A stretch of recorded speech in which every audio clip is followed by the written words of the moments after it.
Ever wondered what fascinating creatures lurk in the shallows of Australia's coasts? These areas are known as intertidal zones, the regions between the highest high tide and the lowest low tide, where land and sea intertwine in a beautiful dance. It's a place of constant change. The sea and the harsh Australian sun.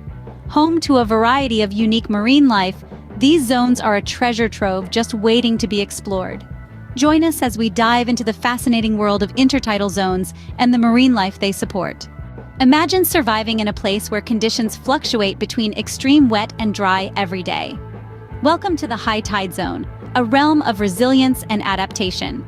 This is the uppermost layer of the intertidal zone, where life faces a daily assault from the pounding waves and the relentless sun. Now, meet the hardy inhabitants of this zone, the true survivors of the sea.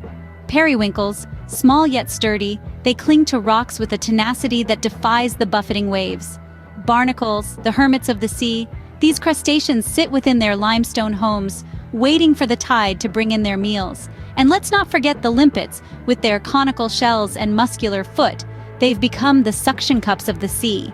All these creatures have adapted to life in the high tide zone, a place that's both a battleground and a home.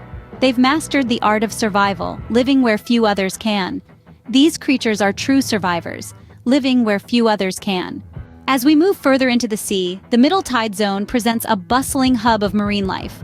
This zone, often referred to as the Goldilocks zone of the sea, is characterized by moderate conditions. It's not too hot, not too cold, but just right for a variety of marine organisms to thrive. Here, we find a multitude of colorful anemones, their tentacles swaying gently in the currents, waiting for an unsuspecting prey to wander too close.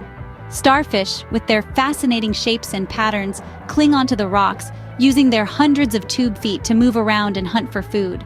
Mussels, too, make this zone their home, clinging in clusters on rocks, their shells a tough shield against the elements. The middle tide zone is more than just a habitat. It's a complex, interconnected ecosystem where each species plays a vital role. This dynamic zone is like a busy city, teeming with life and activity. Venture deeper, and you'll discover the low tide zone, a treasure trove of marine biodiversity. This is the realm where the ocean rarely retreats.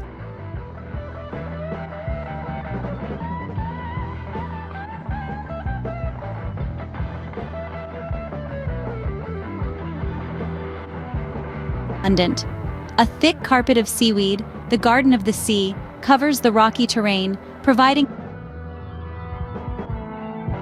closer, and you'll spot crabs, masters of camouflage, deftly navigating the terrain. Schools of various fish species dart in and out of the seaweed, their vibrant hues adding splashes of color to the underwater landscape. Each species plays a vital role, contributing to the intricate web of life that is the low tide zone. It's a captivating world of interdependencies and survival.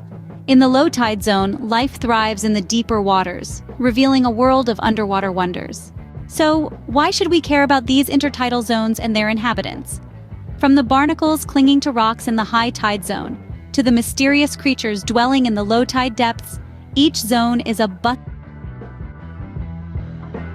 for supporting biodiversity, safeguarding coastlines, and signaling the health of our environment. As we learn not only about the marvels of marine life, but also about the intricate balance of our planet's ecosystems.